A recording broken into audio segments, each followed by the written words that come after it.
ሰላም ቤተሰቦች እንዴት ሰነበታችሁ? ዛሬ ደግሞ በሌላ ወሳኝ በሆነ ርዕስ እናወራለን።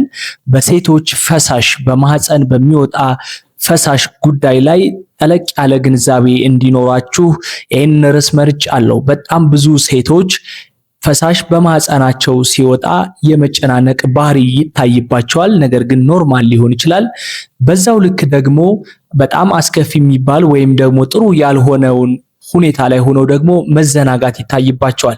ስለዚህ ሁለቱንም አንደርስታንዲንግ ወይም ደግሞ ግንዛቤ ለማስተካከል የሚሆነው የዚህ ቪዲዮ ዋና ዓላማ። ስለዚህ ብዙ ሰዎች እንግዲህ ሴቶች የተለያየ ምክንያት መድኃኒት ይወስዳሉ ወይም ደግሞ ማህፀናቸውን ውስጥ ድረስ በመግባት ለማጠም ይሞክራሉ።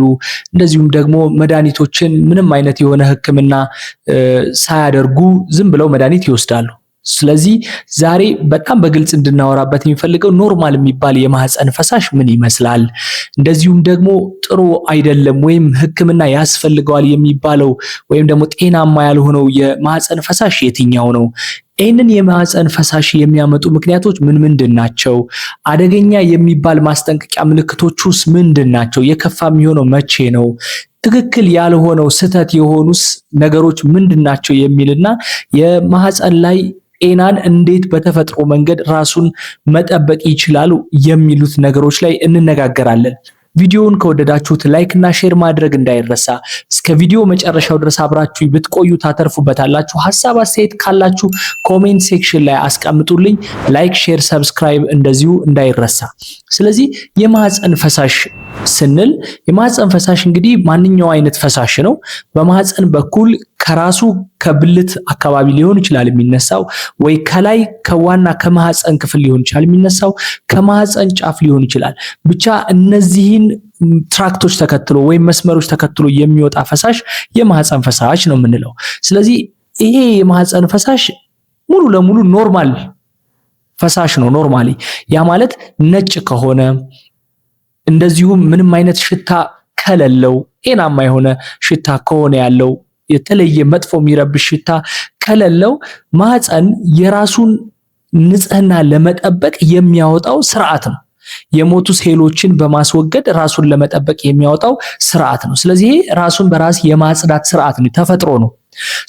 እኛ ማጠብ አያስፈልገንም ማለት ነው። ሴቶች በራሳችሁ ለማጽዳት ማጠብ አይጠበቅባችሁም። ይሄ ራሱን በራሱ ተፈጥሮ የሚያጸዳበት መንገድ ስላለው ማለት ነው። ስለዚህ እድሜ እንግዲህ ኖርማል አይደለም እንድንል ሜንሰስ ወይም ደግሞ የወር አበባ፣ ሆርሞን መዛባት ወይም የሆርሞን መድኃኒት መውሰድ፣ እርግዝና እንደዚሁም ጭንቀት እንግዲህ መጠኑን ይወስኑታል። የተለያየ እድሜ ላይ የተለያየ መጠን ይኖራል። እንደዚሁም ደግሞ በሜንስትሬሽን ለምሳሌ እንቁላል የምትወጣበት ጊዜ ላይ ይጨምራል። 14ኛው ቀን አካባቢ ላይ ወይም 14 ቀን ሲቀረው አካባቢ የመጨመር ባህሪ ሊኖረው ይችላል። የሆርሞን መዛባት በእርግዝና ጊዜ ይጨምራል። ስትረስ አለ። እንደዚሁም ደግሞ በግንኙነት ጊዜም የግንኙነት ስሜት በሚነሳሳበት ጊዜ ፈሳሹ ይመጣል። ስለዚህ የተለያየ ሁኔታዎች ላይ ዲፔንድ በመሆን መጠኑም ይለያያል ማለት ነው። ኖርማል የምንለው ምን ይመስላል? ቀደም እንደነገርኳችሁ ነጭ ንጹህ ነው ስታዩት። እንደዚሁም ክሬም ነገር የተወሰነ እንደ ማጣበጥ ወይም ደግሞ እንደ መጎተት አይነት ባህሪ ያለው፣ ውፍረቱ በጣም ብዙ ባይሆንም አነስተኛ የሆነ ውፍረት አለው። ነገር ግን መጥፎ ሽታ ካለው፣ የሚረብሽ ሽታ ካለው ትኩረት ልትሰጡት ይገባል።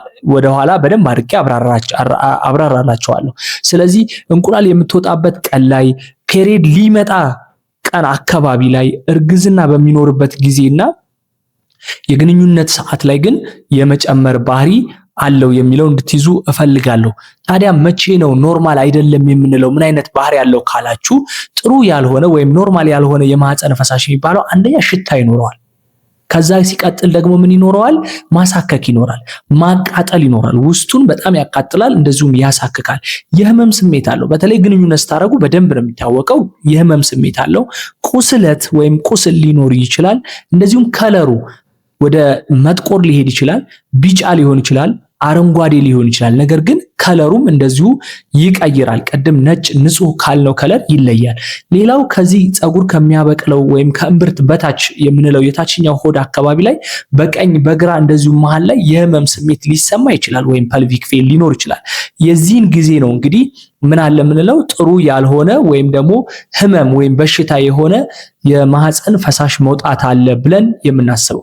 እነዚህን እንግዲህ ምንድን ነው የሚያመጣው ካላችሁ፣ አንደኛው የይስት ኢንፌክሽን በሚኖርበት ጊዜ እንግዲህ ነጭ የሆነ ሽታ ያለው ወይም ሽታም ብዙ ጊዜ አይኖረውም፣ ግን ነጭ የሆነ ፈሳሽ ማሳከክ፣ መቅላትና እንደዚሁ ማቃጠል አይነት ስሜት ተሰምቷችሁ የሚወጣውን ስታዩት የሆነ በቃ አይብ የሚመስል ነጭ የተፈረፈረ የአይብ አይነት ቅርጽ ያለው አይነት ነጭ እየጓጎለ ይወጣል የምትሉ ከሆነ ይሄ የማህፀን ፈሳሽ በይስት ኢንፌክሽን የሚመጣ ነው። ይሄንን የሚያመጣው ምንድነው ካላችሁ እንግዲህ ብዙ ጊዜ ስኳር፣ የምትወስዱት መድኃኒት ካለ፣ አንቲባዮቲክስ፣ እርግዝና ካለ፣ የበሽታ መከላከል አቅማችሁ በሚወርድበት ጊዜና የምትለብሱት ታይት በጣም የሚያጣብቅ ከሆነ ታይት የምትለብሱ ከሆነ ይሄንን ሊያመጣ ይችላል።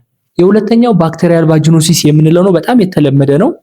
ብዙ ሴቶች ላይ ይታያል። ይሄ እናንተ ላይ ይሄ ደግሞ እንደ መጥቆር አይነት ነገር ነው። አንዳንዴም ነጭ ሊሆን ይችላል። ነገር ግን ሽታው ልክ አሳ ሲሸት የሚሸተው አይነት ሽታ ሊሰማችሁ ይችላል። በተለይ ግንኙነት ካደረጋችሁ በኋላ ይሄን ሽታ በደንብ ታስታውሱታላችሁ። በቃ በግንኙነት ጊዜ ሽታው ሲወጣ በደንብ ይታወቃችኋል። ይሄ እንግዲህ ውስጥ ያሉ ቅድም ብያችኋለሁ አይደለ? ኖርማል ባክቴሪያ ራሱን ይጠብቃል። ስለዚህ ማህፀን ራሱን የሚጠብቅበትን ባክቴሪያ ኢምባላንስ ሲሆን ሲዛባ ይሄ ባክቴሪያል ቫጂኖሲስ ወይም በራሱ በባክቴሪያው ኢምባላንስ የሚመጣ ሽታ ያለው ፈሳሽ ይወጣል ማለት ነው። ሽታው እንግዲህ እንደነገርኳችሁ እንደ አሳ አይነት ሽታ ብላችሁ በትይዙ ጥሩ ነው። ሌላኛው ሶስተኛው ደግሞ ምንድነው በግንኙነት ጊዜ ከሚተላለፍ ወይም ሴክሹዋል ትራንስሚትድ የምንለው እንግዲህ ይሄ እንደ ጎኖሪያ ወይም ጨብጥ እንደምንለው አይነት ክላሚዲያ፣ ትራኮማይንስ የምንላቸው ባክቴሪያዎች አሉ። እነዚህ ኢንፌክሽን ግንኙነት በተለይ ከዚህ በፊት ግንኙነት አድርገን ከማናውቀው ሰው ጋር በእንደዚህ አይነት ነገሮች የሚመጣ በግንኙነት ጊዜ የሚመጣ ነው። ይሄ ቢጫ መሆን ወይም ደግሞ አረንጓዴ መሆን ፈሳሽ ይኖረዋል። በጣም መጥፎ ሽታ ይኖረዋል። እንደዚሁም ግንኙነት ስታደርጉ የህመም ስሜት ይሰማችኋል። በተለይ ሽንት ስትሸኑ በጣም ማቃጠል ስሜት ይሰማችኋል። ግንኙነት ካደረጋችሁም በኋላ ደም መፍሰስ ሊኖረው ይችላል። አንዳንድ ሴቶች ላይ በነገራችን ላይ ምልክትም ላይኖረው ይችላል፣ ግን ፈሳሹ ብቻውን ሽታ ያለው ፈሳሽ ብቻ ሊኖር ይችላል። በአራተኛ ደረጃ እንግዲህ ከንጽህና ጉድለት አንጻር የሚመጣ ነው። እንግዲህ በስፕሬይ የሚጠቀሙ አሉ። አንዳንድ ጊዜ ሳሙናም ራሱ አድርገው ፈሳሽ ሳሙና አድርገው ለማጠብ ይሞክሩ አሉ። የተለያዩ ፓዶች ሽታ ያላቸው ወይ በተለይ ሽቶ ያላቸው አይነት ፓዶች የሚጠቀሙ ኬሚካል ፕሮዳክቶችን አሉ። እነዚህ በራሳቸው ኢሪቴት በማድረጋቸው አካባቢው ራሱን ማጽዳት እየቻለ እነዚህን በመጠቀማቸው የሚመጣ እንግዲህ ፑር ሃይጂን ወይም ደግሞ በተቃራኒው ደግሞ ኢሪታንት የሚያመጡት ናቸው። እነዚህ በጣም የተለመዱ ምክንያቶች ናቸው። ሌሎች የተወሰኑ ብዙም የተለመዱ ባይሆኑ ምክንያቶች ሊኖሩ ይችላሉ። ሌላው እንድታውቁት የምፈልገው መቼ ነው በጣም አሳሳቢ የሚሆነው ወደ ሕክምና መሄድ ያለብኝ መቼ ነው ካላችሁ፣ ትኩሳት ካለ፣ ቅድም ካልኳችሁ ፀጉር ከሚበቅልበት በላይ አካባቢ ላይ ወይም ከሆድ የታችኛው ክፍል ላይ ከባድ የሆነ ህመም ካላችሁ፣ እርግዝና ካለ፣ ደም መፍሰስ ካለ፣ ቁስለት ካለ ወይም ማበጥ ካለ፣ በጣም ማሳከክ ካለና ሽታ ያለው ፈሳሽ ካለ ወደ ሕክምና መሄድ ይመከራል። ብዙ ጊዜ ሴቶች የሚሰሩት ነገር ምንድነው? አንደኛው ውስጡ ፈጽሞ ማጠብ የለባችሁ። በቃ ውስጡ አይታጠብም። ውጭ ከላይ ያለውን የፀጉር የሚያበቅልበት አካባቢ ማጠብ ይቻላል።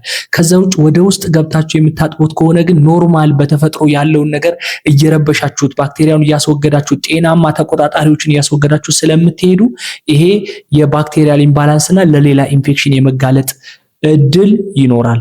ሌላኛው ያለ ህክምና ትዕዛዝ አንቲባዮቲክስ አለመጠቀም ወይም ደግሞ መድኃኒቶችን አለመውሰድ ነው። በተቻላቸው አቅም ግንኙነት እንግዲህ ከአንድና ከዛ በላይ የሆነ አይነት ግንኙነቶችን አለማድረግ፣ በግንኙነትም አንዱ እንዲመጣ ሊያደርግ የሚችሉ ነገሮች ስላሉ ማለት ነው።